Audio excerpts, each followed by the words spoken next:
Hello everyone.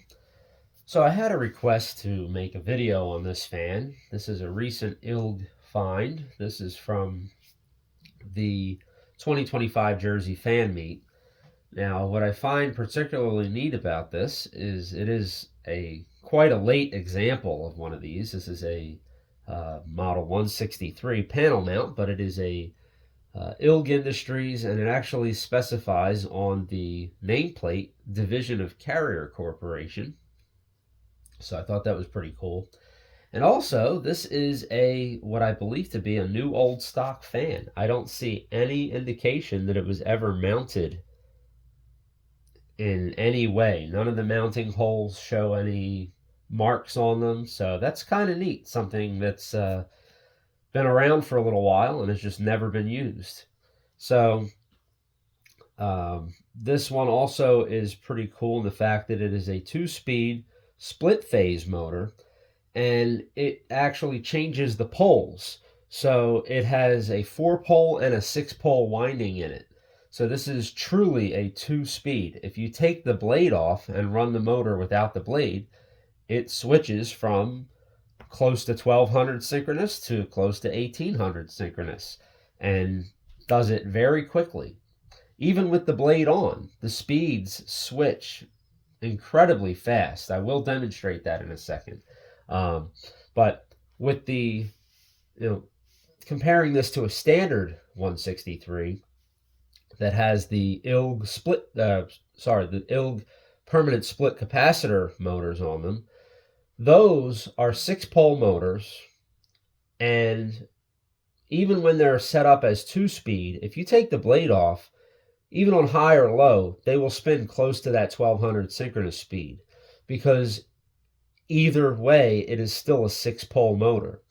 What's happening though is when you have it on low, you're actually having the voltage that is going to the coils, because you're going from having the 2 coil sets wired in parallel, and you're rewiring them in series. So now the voltage is being split in half going to the coils. So that reduces the overall power output of the motor, and it reduces the torque the motor has. So since the fan blade requires a certain amount of torque to push it, because it's dragging through the air, it has that resistance, the motor is just slipping more and more. So when you reduce that voltage going to the coils, it's just creating more slip. That's all that it's doing in the standard ILGs. But on this, it's not. It is completely changing the motor from a 6-pole to a 4-pole. So we're going to demonstrate that right now. I'm going to start it up on low speed. This is the 1140 setting, or the 6-pole winding. Starts up pretty quickly. You can hear the centrifugal switch kick out. This one also is a sleeve bearing motor, so you don't really hear any kind of ball bearing noise or anything, because it doesn't have them. This is about what a normal Model 163 sounds like. This is the same speed, and the blade is the same, so that's a standard 163 sound. But I'm going to switch it to warp speed here. This is going to be the 4-pole winding, and we're going to be running it close to 1725. Still pretty smooth, but definitely has a lot higher output. Moves a ton of air. Now here's the cool part. When I switch back to low speed, it doesn't gradually slow down like normal ILGs would going from high to low. It almost instantly switches from that high speed to low. You'll actually see the motor torque a little bit, and it has like a braking effect, because it's now trying to synchronize to a different number of poles. Here we go.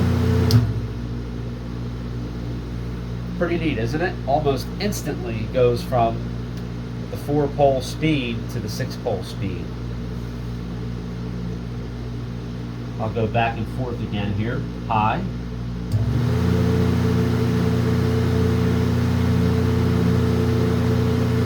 And back to low.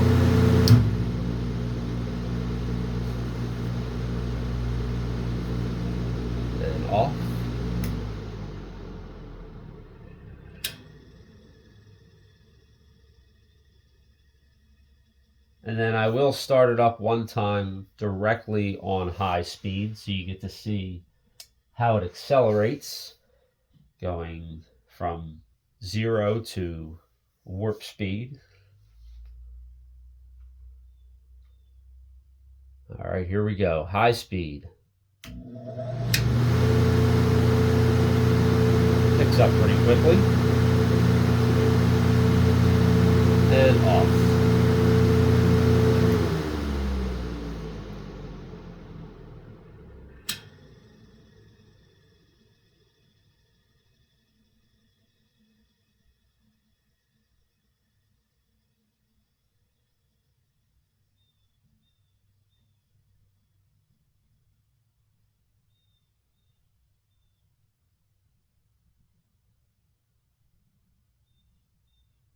All right, so there we have it.